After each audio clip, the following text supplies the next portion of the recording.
Hello दोस्तों, कैसे आप सभी। मैं तेजपाल आप सभी का एक बार फिर से स्वागत करता हूं अपने परिवार ट्रैप कंपटीशन में। तो मित्रों, रेलवे के लिए स्पेशल साइंस की क्लास जो चलाई जा रही है प्रैक्टिस सेट के रूप में होगा, जिसमें हम सभी लोग 1-लाइनर प्रश्न पढ़ रहे होंगे।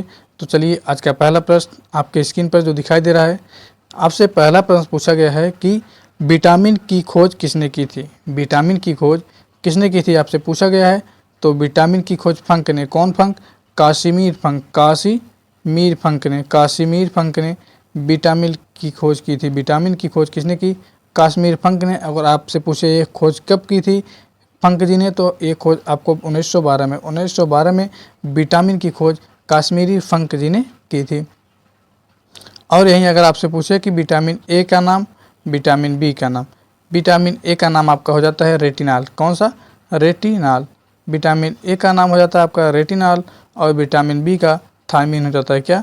थायमीन हो जाता है। थायमीन हो जाता है, इसे भी ध्यान में रखना है। विटामिन ए का नाम रेटिनाल और विटामिन बी का नाम थायमीन हो जाता है। चलिए, दूसरे नंबर का प्रश्न आपसे पूछा है कि श्वेत प्रकाश मिश्रण होता है। श्वेत प्रकाश मिश्रण होता है, कितने रंगों का मिश्रण होता है? तो श्वेत प्रकाश आपका 7 रंगों का। कितने रंगों का? 7 रंगों का मिश्रण होता है। श्वेत प्रकाश आपका 7 रंगों का मिश्रण होता है, जिसे हम बिबजोर के नाम से भी जानते हैं। बिबजोर के नाम से भी जानते हैं। बिबजोर के नाम से जानते हैं। यही 7 रंग हैं: violet, blue, green, yellow, orange और पर्पल, जिसके नाम से हम जानते हैं श्वेत प्रकाश मिश्रण। श्वेत प्रकाश मिश्रण आपका 7 रंगों से मिलकर बना हुआ है। तो चलते हैं, तीसरे नंबर का प्रश्न आपसे पूछा है कि ब्लीचिंग पाउडर का रासायनिक नाम क्या है। ब्लीचिंग पाउडर का रासायनिक नाम क्या है? तो ब्लीचिंग पाउडर का रासायनिक नाम आपका हो जाता है कैल्शियम हाइपोक्लोराइड। कैल्शियम हाइपोक्लोराइड, जिसका रासायनिक फार्मूला या रासायनिक सूत्र हो जाता है CaOCl2। CaCO जिसका रासायनिक फार्मूला CaCO Cl2 हो जाता है। कैल्शियम हाइपोक्लोराइड, जिसे हम ब्लीचिंग पाउडर के नाम से भी जानते हैं, और इसे व्यवहारिक रूप से हम खाने वाला सोडा भी कह सकते हैं। खाने वाला सोडा भी कह सकते हैं। अगला प्रश्न आपसे पूछा है कि प्रकाश तरंगे होती हैं। प्रकाश तरंगे कैसे होती हैं? तो प्रकाश तरंगे आपकी विद्युत चुंबकीय तरंगे होती हैं। प्रकाश तरंगे आपकी कैसी तरंगे होती हैं? विद्युत चुंबकीय तरंगे होती हैं। प्रकाश तरंगे की बात करें तो ये अनुदैर्ध्य तरंगे भी होती हैं। कौन सी तरंगे? अनुदैर्ध्य तरंगे भी होती हैं। प्रकाश प्रिज्म से गुजरने पर उसे प्रकाश का विक्षेपण कहते हैं। जो प्रिज्म से गुजरने के बाद श्वेत प्रकाश आपका 7 रंगों में विभाजित हो जाता है। 7 रंगों में विभाजित हो जाता है। चलिए, अगला प्रश्न पूछा है आपसे कि जब पानी जम जाता है तो उसका घनत्व तो बढ़ता है या फिर घटता है। जब हम पानी से बर्फ़ बनाते हैं मित्रों, जब पानी से बर्फ़ को बनाते हैं तो पानी का घनत्व क्या होता है? बढ़ता है या घटता है? तो पानी का घनत्व क्या हो जाता है? कम हो जाता है, यानी कि घटता है। तो जब पानी जम जाता है तो उसका घनत्व पर क्या प्रभाव पड़ता है? घटता है। और जब हम बर्फ़ को पिघलाते हैं तो उसका घनत्व क्या हो जाता है? बढ़ जाता है। जब बर्फ़ को हम पिघलाते हैं तब उसका घनत्व क्या हो जाता है? बढ़ जाता है। चलिए, अगला प्रश्न आपसे पूछा है कि एक्स किरण किस प्रकार की तरंगे हैं। एक्स किरण किस प्रकार की तरंगे हैं? तो आपसे बात करें एक्स किरण की, तो एक्स किरण भी विद्युत चुंबकीय तरंगे हैं। भूकंप से कौन सी किरण, अगर आपसे पूछे भूकंप से कौन सी किरण निकलती हैं? भूकंप से आपकी पी तरंगे निकलती हैं। कौन तरंगे?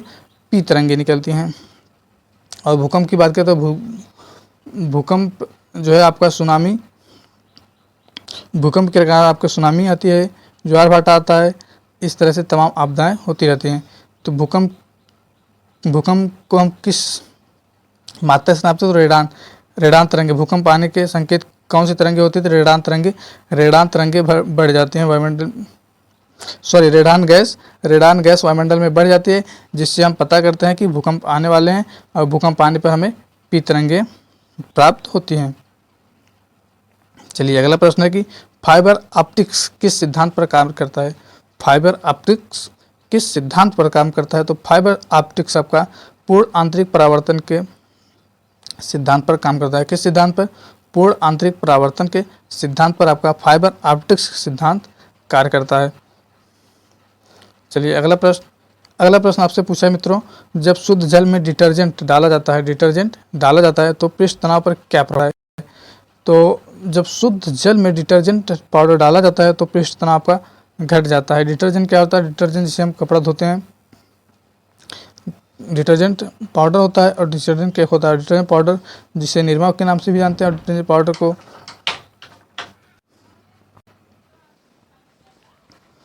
हाँ, तो मित्रों हम बात कर रहे थे डिटर्जेंट पाउडर और डिटर्जेंट केक के बारे में। डिटर्जेंट केक आपका साबुन होता है जो कपड़ा धोने वाला साबुन होता है। उसके बाद डिटर्जेंट पाउडर आपका निरमा होता है जो कपड़ा धोया जाता है, निरमा से वही होता है। फिर अगला प्रश्न पूछा, एक निब्बल कितने बीट के बराबर होता है? एक निब्बल कितने बीट के बराबर होता है? तो हम बताते हैं आपका एक निब्बल आपका 4 बीट के बराबर होता है। और 1 MB में कितना, अगर आपसे पूछे 1 MB में कितना KB होता है, तो 1 MB में 1024 KB होता है। कितना KB? 1024 KB। और 1 GB में अगर पूछे तो 1 GB में आपका 1024 MB होता है। 1024 MB होता है। 1 MB में 1024 KB होता है और 1 GB में 1024 MB होता है। और एक निब्बल की बात करें तो एक निब्बल में कितने बीट के बराबर होता है? तो एक निब्बल आपका 4 बीट के बराबर होता है। 4 बीट के बराबर होता है। अगला प्रश्न पूछा है, विटामिन डी का रासायनिक नाम क्या है? तो विटामिन डी का रासायनिक नाम आपका कैल्सीफेरॉल हो जाता है। क्या? कैल्सीफेरॉल, जिसमें हम पिछले प्रश्न पर बात कर चुके हैं। विटामिन ए, विटामिन बी और विटामिन सी की बात। विटामिन ए का नाम आप रेटिनॉल हो जाता है। क्या नाम हो जाता है? रेटिनॉल हो जाता है। और विटामिन बी की बात करें तो विटामिन बी आपका थायमीन हो जाता है। क्या? थायमीन हो जाता है। और विटामिन डी की बात करें तो कैल्सीफेरॉल। विटामिन सी एस्कॉर्बिक हो जाता है। क्या? एस्कॉर्बिक एसिड हो जाता है। क्या? एस्कॉर्बिक एसिड हो जाता है। फिर अगला प्रश्न पूछा आपसे कि गाजर में कौन सा लवक पाया जाता है? गाजर में कौन सा लवक पाया जाता है? तो हम बता दें गाजर में आपका लवक की बात करें, अगर लवक की बात करें गाजर में तो कैरोटीन नामक लवक पाया जाता है। कौन सा लवक? कैरोटीन नामक लवक आपका गाजर में पाया जाता है।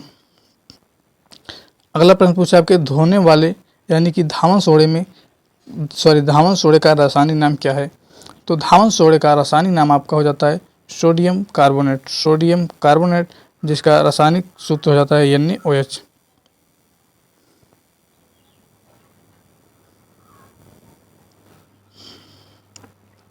सोडियम कार्बोनेट धोने वाले सोडे का रासायनिक नाम हो जाता है। फिर अगला प्रश्न पूछा है कि वातावरण में कार्बन डाइऑक्साइड की बढ़ोतरी का कारण क्या है? वातावरण में कार्बन डाइऑक्साइड की बढ़ोतरी का कारण क्या है? तो पृथ्वी के तापमान में वृद्धि। वातावरण में कार्बन डाइऑक्साइड की बढ़ोतरी का कारण आपका पृथ्वी के तापमान में वृद्धि है। अगला प्रश्न पूछा है कि थर्मामीटर में भजनी के लिए पारा क्यों उपयुक्त है? इसमें कुछ क्वेश्चन में मिस्टेक लग रहा है। थर्मामीटर में पारा क्यों भरा जाता है? ऐसा किस प्रश्न होना चाहिए कि थर्मामीटर में पारा किस लिए भरा जाता है, या पारा क्यों भरा जाता है, पारा क्यों उपयुक्त है? तो हम बता दें थर्मामीटर में पारा ही क्यों भरा जाता है। तो यह कांच की दीवार में नहीं चिपकता है, कांच की दीवार से चिपकता नहीं, और दिखने में बहुत चमकीला और आसानी से पढ़ा जा सकता है। इसके पाठ्यांक को आसानी से पढ़ा जा सकता है। ये सुधार कर लीजिए मित्रों। ये पूछा गया थर्मामीटर में पारा ही क्यों भरा जाता है, यह पारा ही द्रव क्यों उपयुक्त है? तो यह कांच की दीवार से चिपकता नहीं है और दिखने में चमकीला भी होता है और आसानी से इसे पढ़ा जा सकता है। फिर अगला प्रश्न पूछा आपका ग्लूकोज का रासायनिक सूत्र। तो ग्लूकोज का आपका रासायनिक सूत्र हो जाएगा C6H12O6। क्या हो जाएगा? C6H12O6, जो कि आपका ग्लूकोज का रासायनिक सूत्र हो जाता है, जिसमें कार्बन के 6 परमाणु, हाइड्रोजन के 12 परमाणु और ऑक्सीजन के 6 परमाणु उपस्थित होते हैं। फिर अगला प्रश्न आपसे पूछा है कि वह कौन सा रासायनिक तत्व है जो प्रोटीन को चिन्हित करता है? तो सल्फर रासायनिक तत्व जो कि प्रोटीन को चिन्हित करता है। सल्फर ऐसा रासायनिक तत्व है जो कि प्रोटीन को चिन्हित करता है, यानी कि पहचान करने में मदद करता है। फिर अगला प्रश्न पूछा है कि आइसक्रीम का उदाहरण है। आइसक्रीम ... का उदाहरण है। तो आइसक्रीम किसका उदाहरण है? तो आइसक्रीम हम बताते हैं आपको कि पायस का उदाहरण है। किसका? आइसक्रीम पायस का उदाहरण है। पायस का उदाहरण क्या है? आइसक्रीम है। फिर अगला प्रश्न पूछा ऊष्मा का मात्रक है। ऊष्मा का मात्रक आपको क्या होता है? कैलोरी। कैलोरी कैलोरी ऊष्मा का मात्रक है। अगर आपसे बल का मात्रक पूछे तो बल का मात्रक आपका न्यूटन हो जाता है। क्या? न्यूटन हो जाता है। और कार्य की मात्रा पूछे, कार्य या ऊर्जा की मात्रा पूछे, कार्य या ऊर्जा की मात्रा पूछे आपसे, तो क्या हो जाता है? आपका जूल हो जाएगा। क्या? जूल हो जाता है। क्या? जूल हो जाता है। फिर अगला प्रश्न पूछा है पीयूष ग्रंथ स्थित है। पीयूष ग्रंथ आपके मस्तिष्क में स्थित है, जिसे हम मास्टर ग्रंथि के नाम से जानते हैं। पीयूष ग्रंथ को हम अन्य नाम से कौन सा नाम जानते हैं? मास्टर ग्रंथि के नाम से भी जानते हैं। मास्टर ग्रंथि के नाम से भी जानते हैं, जो कि मस्तिष्क में पाई जाती है। पीयूष ग्रंथि आप किस ग्रंथ स्थित है? कहाँ पे? आपके शरीर के मस्तिष्क में। मस्तिष्क में पीयूष ग्रंथ पाई जाती है, जिसका हम अन्य नाम मास्टर ग्रंथि के नाम से भी जानते हैं। अगला प्रश्न पूछा है कि नाभ के विखंडन में ऊर्जा किस रूप में निकलती है?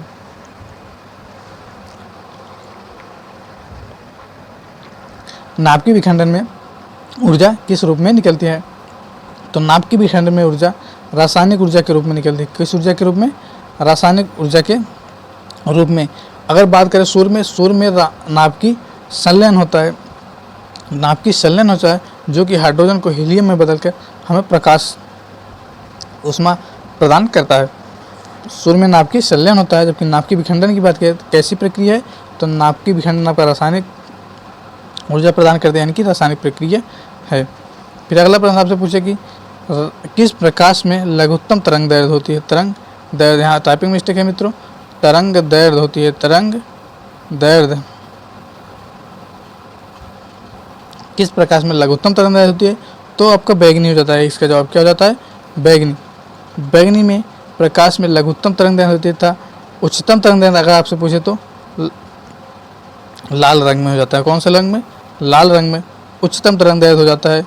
कौन उच्चतम तरंग दैर्घ्य हो जाता है? और लघुत्तम की बात करें तो आपका बैगनी हो जाता है। लघुत्तम आपका बैगनी हो जाता है। फिर अगला प्रश्न पूछा है मित्रों कि केल्विन स्केल में मानव शरीर का समान तापमान कितना होता है? तो 310 होता है। कितना? 310 मानव शरीर का तापमान केल्विन स्केल में 310 होता है। अगर डिग्री सेंटीग्रेड की बात करें तो 37 डिग्री सेंटीग्रेड होता है। और फ़ारेनहाइट में बात करें तो 98 कितना? 98 फ़ारेनहाइट होता है।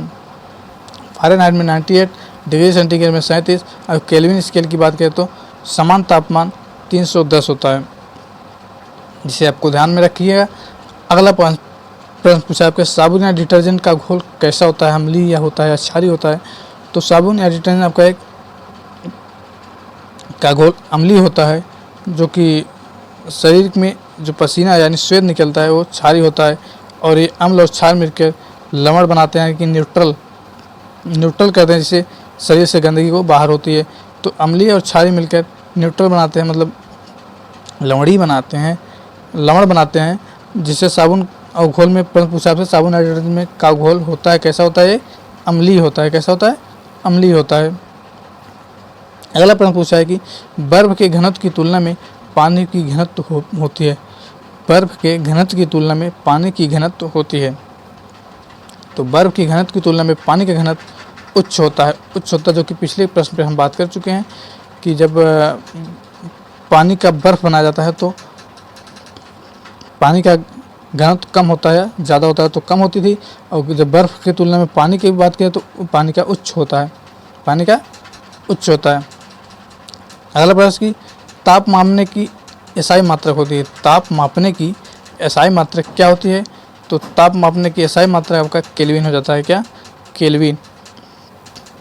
केल्विन आपका आंसर हो जाता है। तापमान मापने की एसआई मात्रक केल्विन हो जाता है। फिर पूछा है कि टेलीविज़न के आविष्कारक हैं कौन? टेलीविज़न के आविष्कार किसने किया था? तो जे.एल. बेयर्ड ने। कौन? जे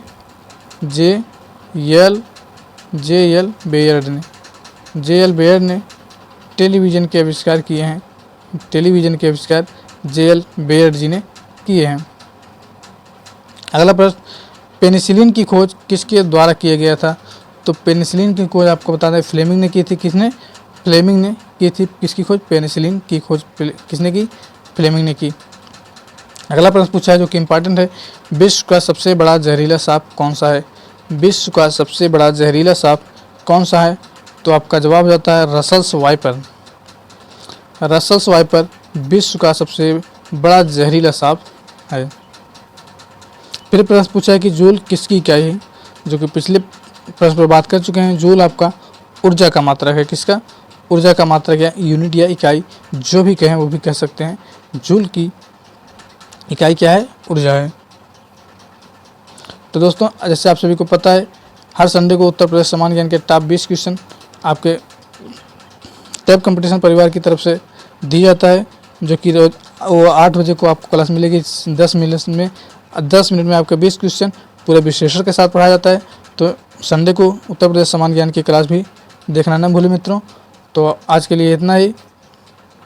साइंस की ये पहली क्लास थी, प्रैक्टिस सेट पहला था। साइंस में हम 30-30 लाने का प्रयास करेंगे। साइंस में हम रेलवे के लिए 30 में 30 यानी कि पूर्णांक पाने की कोशिश करेंगे। ये अभी स्टार्टिंग है, धीरे धीरे लेवल बढ़ाया जाएगा। तो आप चैनल में नए तो मित्रों चैनल को सब्सक्राइब कर लीजिए, वीडियो को लाइक कर दीजिए। फिर मिलते हैं नेक्स्ट वीडियो में।